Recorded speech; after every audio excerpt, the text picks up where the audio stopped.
Hello everyone, this is Bhupendra Singh from Bhupen एजुहब।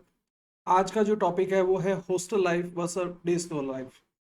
देखिए, ये मैं वीडियो बना रहा हूँ एक बहुत ही बड़े एस्पेक्ट पे, लेकिन इसके तीन फेजेस मैं आपको थोड़ा सा बताना चाहूँगा। पहला फेज था आज से करीबन 20 साल पहले, 25 साल पहले बच्चों को हॉस्टल भेजा जाता था, क्योंकि उस समय सबसे बड़ा कारण था कि स्कूल्स अवेलेबल नहीं थे।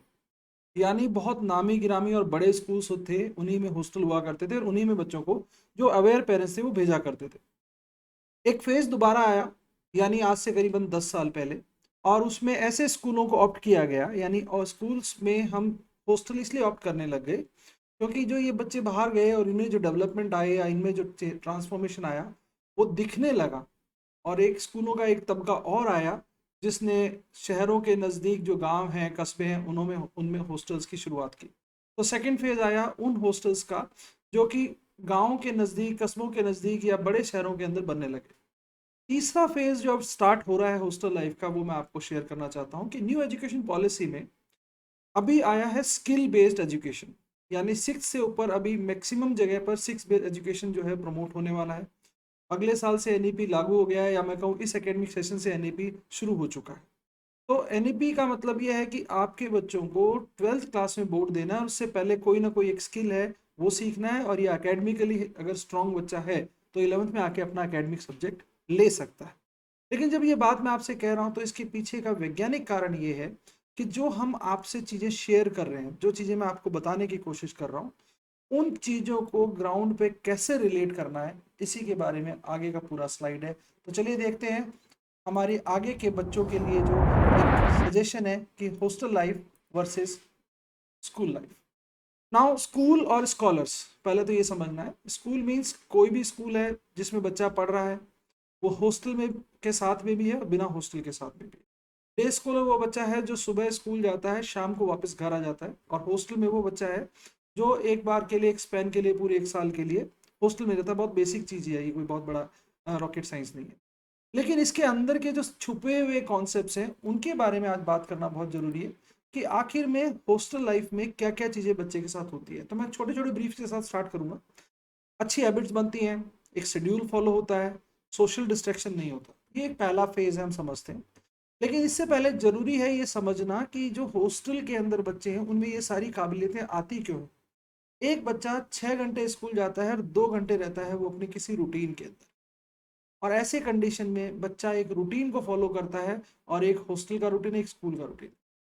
आप हॉस्टल में हैं तो आप सेल्फ डिपेंडेंट भी बनते हैं, आपकी पर्सनैलिटी ग्रूमिंग भी होती है, और आप ज़्यादा रिस्पॉन्सिबल बन जाते हैं। उसका रीज़न है कि आप एक रूटीन फॉलो करते हैं, एक सिस्टम फॉलो करते हैं। ये बातें तो थोड़ी सी इस तरह से हुई जो मैं कहूँ कि रिसोर्सफुल है, लेकिन सच्चाई ये है कि हॉस्टल थोड़े चैलेंजिंग भी होते हैं। वहाँ पे किसी तरह का सोशल इंटरेक्शन नहीं है, आप सभी बच्चे एक जैसे हैं, सभी के एक प्लेटफॉर्म अवेलेबल है, और सभी को एक ही कैंपस में रहना है, तो सब वहाँ पर सेम है। वहाँ पर हर बदमाशी, हर शरारत, हर चीज़ का अपना स्कोप मिल रहा है आपको। तो वहाँ पर आपके लिए कोई अलग से प्लेटफॉर्म नहीं है।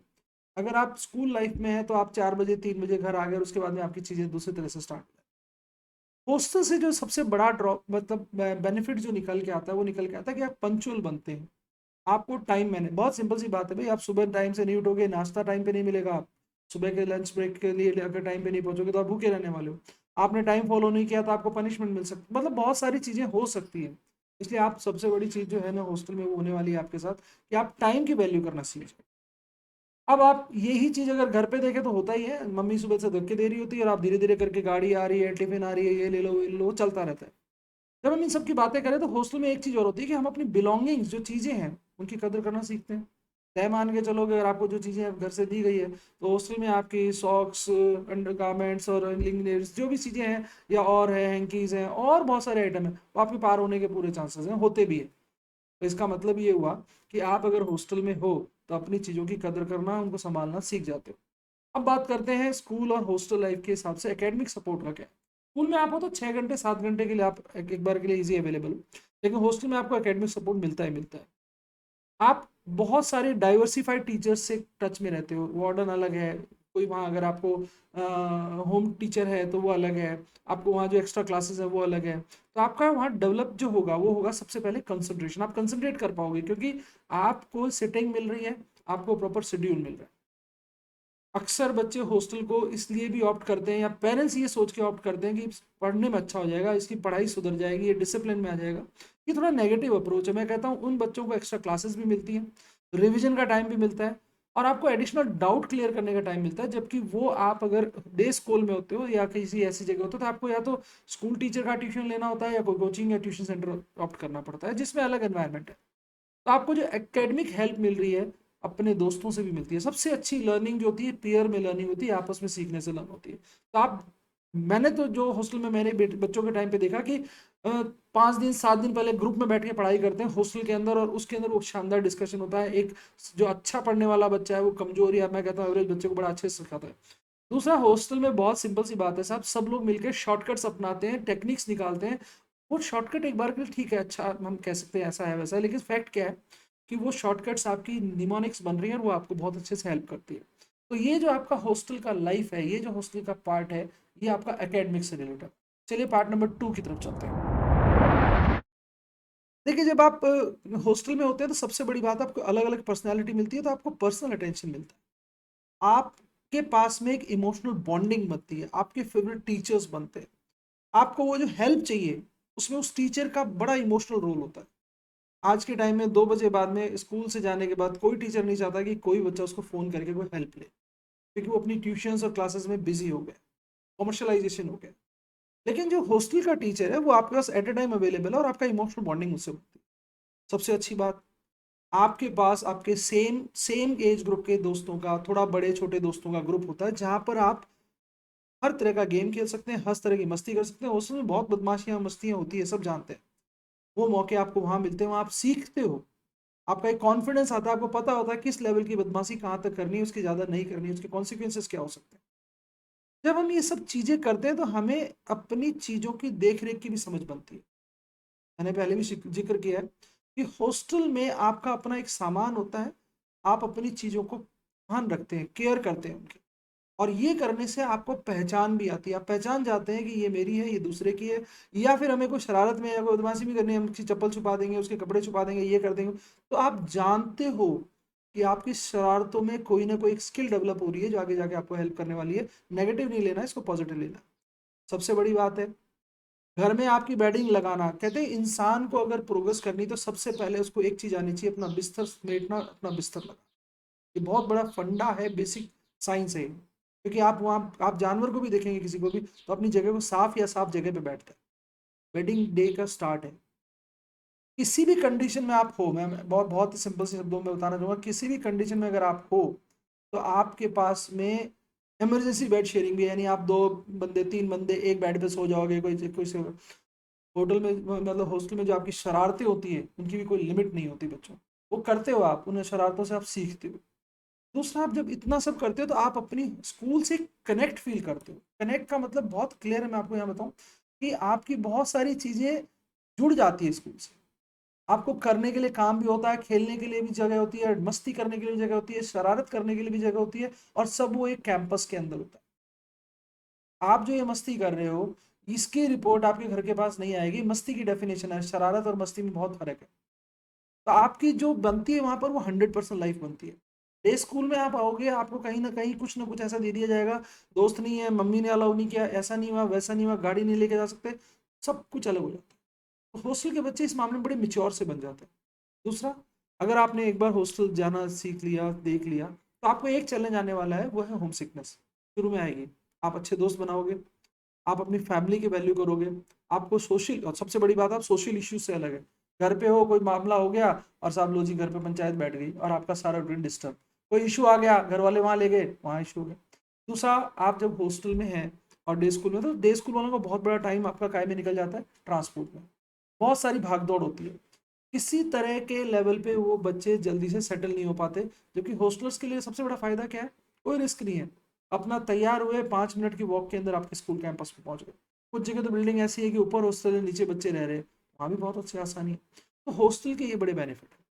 दूसरा, हॉस्टल्स के बच्चे को ज़्यादा मौका मिलता है घूमने जाने के लिए, पिकनिक करने के लिए, टूर करने के लिए, सोशल गैदरिंग करने के लिए। यहाँ सोशल गैदरिंग का ध्यान रखिएगा कि जो स्कूल, मतलब जो डे स्कूल कर रहे हैं, उनको भी बहुत मौका मिलता है, लेकिन वो चोरी से मिलता है, ऑफिशियली नहीं मिलता। ऑफिशियली कोई नहीं जाता बता करके सब हम पार्टी करेंगे, ये करेंगे, वो करेंगे। वो कोई ना कोई एक्सक्यूज, ये क्लास है, आज नोट्स हैं, ये करते हैं आप सब लोग, यही पार्ट है। तो ये एक पार्ट है जो हॉस्टल में आपको ऑथेंटिकल मिलता है। दूसरा सबसे अच्छी बात है, आप जो भी रिसोर्स यूज कर रहे हैं वो हॉस्टल में आपको 24/7 मिल रहा है, 24 घंटे आप हर चीज को इजी एक्सेस कर सकते हैं। और सबसे बड़ी बात जो हॉस्टल बच्चों में मैंने देखी है वो है उनकी रीडिंग हैबिट्स बहुत अच्छी हो जाती है, क्योंकि वो अपना टाइम यूज करने के लिए, टाइम स्पेंड करने के लिए बुक्स पढ़ते हैं। तो ये हुआ आपका हॉस्टल का सेकंड फेज। चलिए अपन चलते हैं थर्ड फेज की तरफ। थर्ड जो फेज है वो हॉस्टल्स के बच्चों का दूसरे बच्चों के मुकाबले में, डे स्कूल के बच्चों के मुकाबले हमेशा एज रहेगा रहेगा, क्योंकि इनके कनेक्शन ज़्यादा बन जाते हैं। वो ज़्यादा समय दे रहे हैं अपनी स्टडीज़ और एनवायरनमेंट और टीचर्स के साथ में, और वो किसी भी तरह के डिस्ट्रैक्शन के साथ नहीं है। ये जो बच्चे हैं ये घर जा रहे हैं, रोज अपने किसी न किसी डिस्ट्रैक्शन पे हैं, ऐसे टीचर, ऐसे कोचिंग्स, ऐसे ट्यूशंस में इन्वॉल्व हैं जो इनके स्कूल के नहीं है। तो बहुत ज़्यादा मिलावट थॉट्स की होती है। हम समझ नहीं पाते हैं being a parents, being a student की हमारे साथ कितनी मिलावट हो रही है, लेकिन हमारे साथ वो हो रही होती है। तो ये एक बहुत बड़ा चैलेंज आता है हमारे साथ हॉस्टल में जाने वाले बच्चे और डे स्कूल के बच्चे। आप जब हॉस्टल में हैं तो आपको बहुत एक्सप्लोर करने का मौका मिलता है, आपके बहुत अच्छे फ्रेंड्स बनते हैं, आप लोकल लोगों से भी टच में आते हैं। कब? जब आपका डे स्कूल वाला बच्चा शाम को घर जाता है तो आपके लिए कुछ ना कुछ लेके आता है। मैंने बहुत सारे किस्से अपने बच्चों के सुने हैं कि जो लोकल बच्चे हैं वो हॉस्टल बच्चों के लिए खाना बना के मंगवाते हैं, बहुत सारी चीज़ें करते हैं, बहुत सारे हंगामे करते हैं, बहुत सारी चीज़ें निकाल के लाते हैं। और सबसे बड़ी बात है, हॉस्टल वाले बच्चे थोड़े ट्रिकी और टूल्स भी यूज़ करते हैं जो कि डे स्कूल के बच्चों को मौका नहीं मिल पाता। हॉस्टल में जो बच्चा रह गया, मैं अब आपको साफ बताऊं कि आप हॉस्टल पॉलिटिक्स से नहीं बच सकते। तो वो हॉस्टल पॉलिटिक्स को भी समझने लग जाएगा, कौन मेरे लिए क्या बोल रहा है, दुनियादारी की बहुत सारी जानकारी मिल जाएगी। हॉस्टल्स में एक सबसे अच्छी चीज़ होती है वो जो मैंने बहुत अच्छे से फील करी है, इमोशनल बॉन्डिंग। आपके बहुत अच्छे दोस्त बनते हैं, आपका एक बहुत बढ़िया, मैं कहता हूँ, रिस्पेक्ट डेवलप होता है हर जेंडर के लिए, और आप एक बहुत ऑप्टेड पर्सनैलिटी बन जाते हैं सोसाइटी के लिए। क्योंकि आप जब होते हैं और आप जब सोसाइटी में नहीं होते हैं तो उसका फ़र्क करना आप सीख जाते हैं। सबसे बड़ी बात, आपको गेम्स के लिए बहुत टाइम मिलता है। मान लीजिए आप पर्टिकुलर किसी गेम में बहुत अच्छा खेलना चाहते हैं तो आपको प्रैक्टिस के लिए बहुत टाइम मिलेगा, ग्राउंड मिलेगा, सारा एनवायरनमेंट मिलेगा, और आपका पार्टिसिपेशन बढ़ जाएगा। ऑब्वियसली बात है, मान लीजिए थोड़ी देर के लिए अगर ऐसा कोई कंडीशन है कि जहाँ पर ये है कि हमें कैप्टन सेलेक्ट करना है, तो अक्सर देखना जो हॉस्टलर्स हैं उनको कैप्टन सेलेक्ट किया जाता है। अक्सर जो कैंपस हैं वो हॉस्टल के, आप देखो, नेचर के अंदर है, बहुत बड़े कैंपस हैं, तो आप डायरेक्ट नेचर के कांटेक्ट में रहते हैं, अपनी सराउंडिंग्स को फील करते हैं, आप नेचर की इवन केयर भी करते हैं। आप बहुत सी बार ऐसे फूल, पौधे, पत्ते या सब चीज़ें आपके कैंपस में पसंद करने लग जाते हैं, जिसको आप एक बार दिन में मिल के जाते हैं, देख के जाते हैं। हॉस्टल का खाना, ये बड़ा थोड़ा सा मैं कहता हूँ टफ पार्ट है, बच्चों को पसंद नहीं आता। लेकिन हॉस्टल में खाने से ज़्यादा आप सोशल एटिकेट सीखते हैं। आप ये समझते हैं खाना वेस्ट नहीं करना, क्योंकि वार्डन आपको वॉच कर रहा था वेस्ट होते हुए, आपके ऊपर नजर रखता है। और आपको वहाँ पर एक डाइट जो दी जाएगी, अगर अच्छे हॉस्टल्स हैं तो बैलेंस डाइट दी जाएगी। घर में आप दाल सब्जी खा रहे हैं, लेकिन आपको दाल सब्जी, फ्रूट, मिठाई जो भी है, अगर अच्छा हॉस्टल है तो सारा कॉम्बिनेशन देगा। बहुत बड़ी चीज़ जो मैं आपको बता रहा हूँ कि आपकी फूड हैबिट्स डेवलप हो जाएंगी, क्योंकि ब्रेकफास्ट, लंच और डिनर, ये तीनों शेड्यूल है वहाँ पर। कुछ बच्चे ब्रेकफास्ट अच्छा कर लेते हैं, घर में लंच नहीं करते हैं, शाम को डिनर करते हैं। कुछ बच्चे कुछ करते हैं, कुछ बच्चे कुछ करते हैं, तो आप फूड का रिस्पेक्ट भी नहीं करते। मम्मी बोल रही है खाना खा लो, खाना नहीं खा रहे, अभी भूख नहीं है, लेकिन हॉस्टल में आप हो तो आपको एक खाना पड़ेगा। दूसरा, आपको फूड की टॉलरेंस हो जाती है, आप अच्छा, खराब, गंदा, लेवल, मीडियोकर सब तरह का खाना खाना सीख जाते हो। तो आपको पता है खाने की वैल्यू क्या है, और आपके लिए फिर वो खाना अच्छा ही हो जाता है। सबसे बड़ी बात है, आप हॉस्टल में रह करके एक बहुत स्ट्रॉन्ग पर्सन बनते हैं, आप चीज़ों को बहुत अच्छे समझते हैं, आपका सोशल नेटवर्क भी बहुत अच्छा बनता है। जब आप अपने स्कूल लाइफ में डे स्कूल करते हैं तो आपको ये अपॉर्चुनिटी थोड़ी सी मिस करनी पड़ती है। सबसे बड़ी चीज़ जो मैंने हॉस्टल के बच्चों के साथ देखी है वो होती है शेयरिंग और केयरिंग। वो अपनी चीज़ों को शेयर भी करते हैं और केयर भी करते हैं, और एक दूसरे को स्पेस देना जानते हैं। स्कूल लाइन के बच्चे ये चीज़ें बहुत मिस करते हैं कि वो जानते नहीं है कब अपने को स्पेस देनी है, कब नहीं देनी।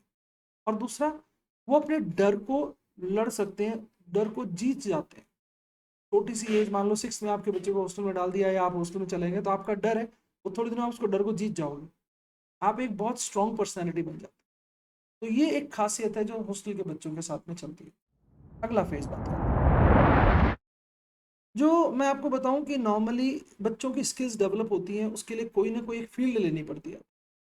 तो आपको स्किल के लिए एक एनवायरनमेंट चाहिए जो एक स्कूल के अंदर विद कैंपस विद हॉस्टल आप उनको डेवलप कर सकते हैं। आप बड़ी आसानी से वहाँ कामों को करना सीख सकते हैं। यानी स्किल बेस्ड काम करने के लिए आपको जो एक्स्ट्रा टाइम चाहिए पढ़ाई के अलावा, वो आपको हॉस्टल्स में मिल सकता है।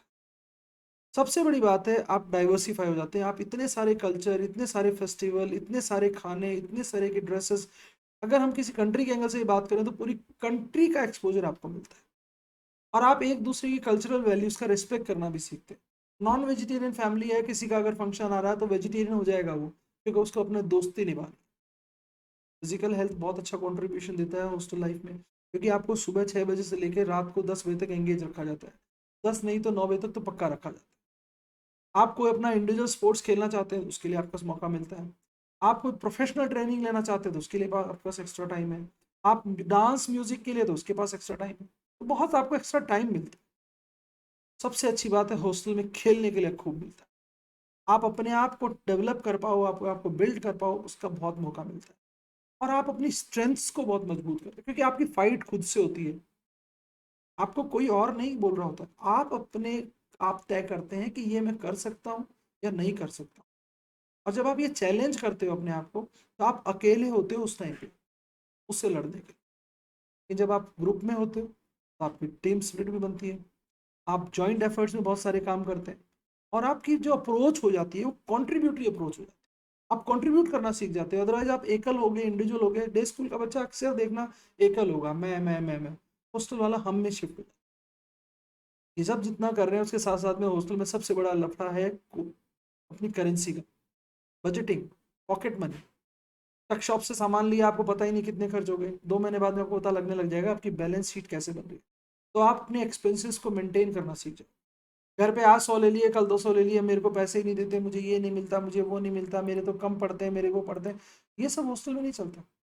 तो इससे आप एक फाइनेंशियल बजटिंग भी सीख रहे हो, फाइनेंशियल स्टेबिलिटी भी सीख रहे हो। फिर करते हैं आपके सबसे आज का बड़ा दुश्मन है, जो आज के समय का सबसे बड़ा दुश्मन है, वो आपका सोशल मीडिया। अगर आप हॉस्टल में हैं तो आप अपनी सोशल मीडिया से बहुत दूर। आपका जो नेट पे या मैं कहता हूँ ऑनलाइन टाइम जा रहा है, वो आपका खराब बच रहा है। और सबसे बड़ी बात है, आप अपने आप को अपने स्टेटस से मैच करके चलते हैं, सिंथेटिक एनवायरनमेंट में आप नहीं जाते हैं। ये बहुत बड़ा फायदा है आज के ज़माने में जो बच्चे मोबाइल से एडिक्टेड है। ये मोबाइल एडिक्शन की वजह से क्या है कि आप अपना टाइम नहीं दे पाते हैं। साथ ही साथ आपकी चैटिंग में, इन सब में आपके कॉन्फ्लिक्ट्स, व्हाट्सएप चैट चल रही है, दोस्तों से चैट चल रही है, स्नैपचैट चल रही है, इंस्टा चैट चल रही है, और आप बहुत सारे कॉन्फ्लिक्ट्स में फंस गए। कोई इमोशनल छापे चल रहे होते हैं बहुत सारे, आपको ही मालूम है, सबको पता है कि आज की डेट में ये इशू हो गया, वो इशू हो गया, लगे हुए बहुत सारे आपके टेंट्रम्स शुरू हो जाते हैं। ये सब हॉस्टल लाइफ में आते नहीं है, आते हैं वो अलग लेवल पे आते हैं, उसमें मोबाइल का इतना रोल नहीं है। सबसे बड़ी बात है हॉस्टल में अगर तो आपका ऑनलाइन टाइम स्टे होता है। आपको बार बार ना तो इजी एक्सेस मिलेगा, और करोगे तो चोरी से करोगे तो कुछ दिनों में पकड़े जाओगे, नहीं तो कुछ ना कुछ लफड़ा होगे, क्लियर हो जाएगा सब। तो आपको अनवांटेड इन्फॉर्मेशन भी नहीं आएंगी। और आपका जो फोन का यूज है वो मिनिमम यूज होगा। देखिए यहाँ पर बच्चों को लगेगा ये थोड़ा नेगेटिव है, लेकिन सच क्या है? सच यही है कि हमसे अब दूषित है, प्रदूषित है। और सबसे बड़ी बात, आप अपने दोस्तों के साथ एक्टिविटाइज होना सीखते हो, अपनी हैबिट को करेक्ट करना सीखते हो, आप वहाँ पर पीयर प्रेशर को झेलना सीखते हो। और इन्हीं सब की वजह से आप एक नई पर्सनैलिटी बन के आते हो। देखते हैं कैसे। जब आप ये प्रेशर झेलते हो तो आपको छोटे बड़े का पता होता है, आप एक हिरार्की मेंटेन करते हो, आपको मालूम है सीनियर से कैसे बात करना है, जूनियर्स को कैसे हैंडल करना है। आप सीनियर्स को सुनना सीखते हो, क्योंकि उनका एक होल्ड होता है। ऑब्वियस सी बात है, हर हॉस्टल में सीनियर्स का होल्ड होता है, तो वहाँ आपकी नहीं चलती है। तो आप किसी एक ना एक सीनियर के गैंग में जा करके उनके चेले बन जाते हो, भैया ध्यान रखना, भैया ये करना, भैया वो करना, ये करते हो आप। लेकिन हॉस्टल में सबसे अच्छी चीज़ और है, आपके बहुत अच्छे दोस्त बनते हैं, स्ट्रॉन्ग सोशल बॉन्डिंग।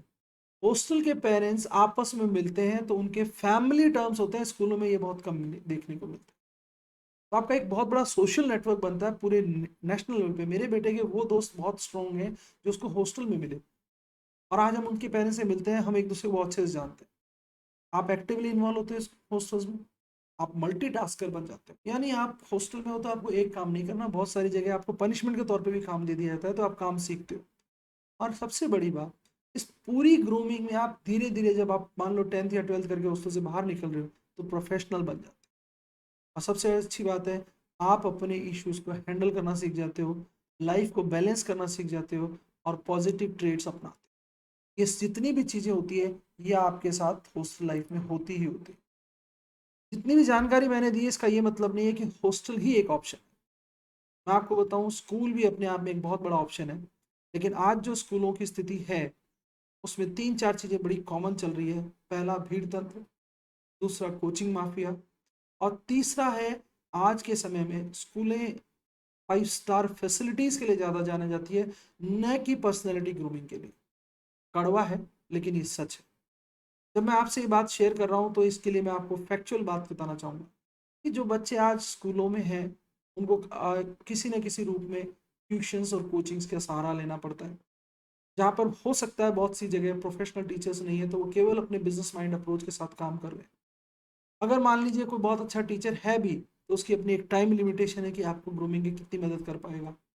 एक सबसे बड़ा चैलेंज आता है कि अगर स्कूल का टीचर और ट्यूशन का टीचर अलग अलग है तो दोनों के माइंड सेट अलग अलग है, दोनों का सिलेबस पढ़ाने का टाइम अलग अलग है, स्पैन अलग अलग है। ये भी एक चैलेंज।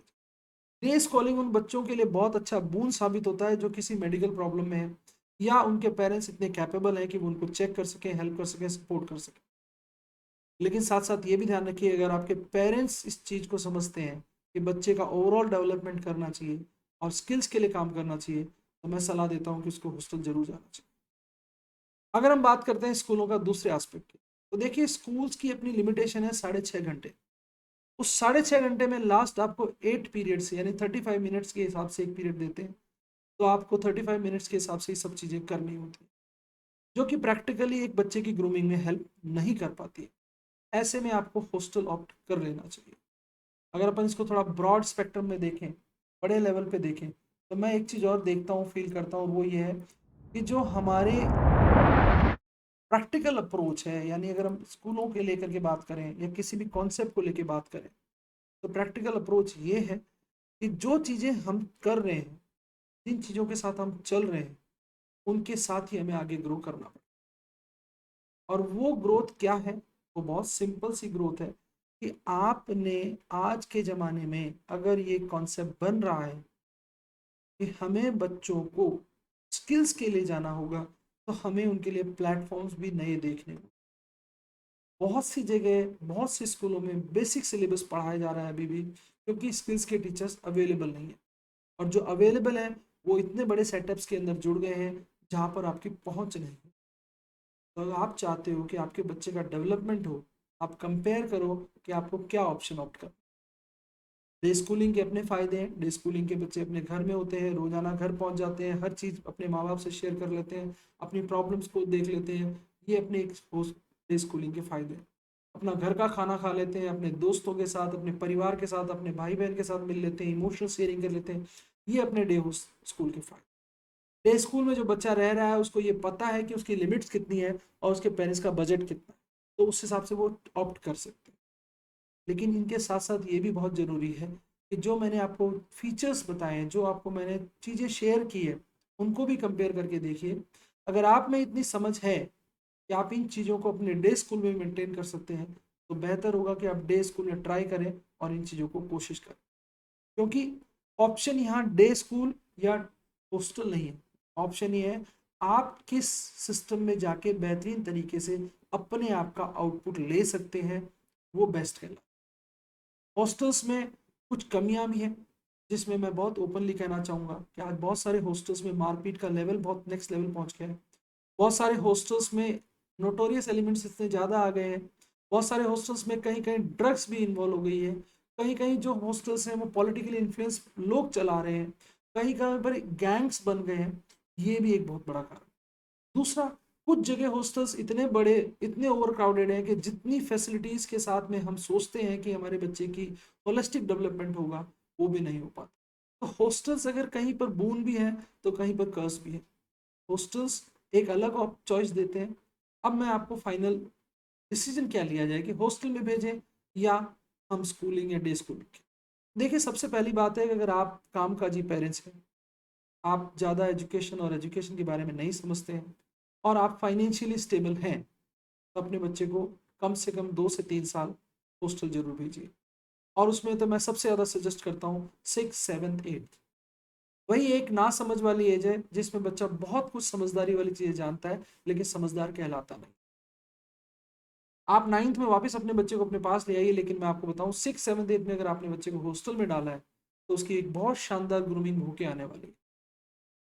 अगर आपको अफोर्डेबिलिटी की इशू है, आप अगर अफोर्ड नहीं कर सकते हैं, तो डे स्कूलिंग में भी आप अपनी चीज़ों को मैनेज कर सकते हैं। डे स्कूलिंग भी एक ऑप्शन है।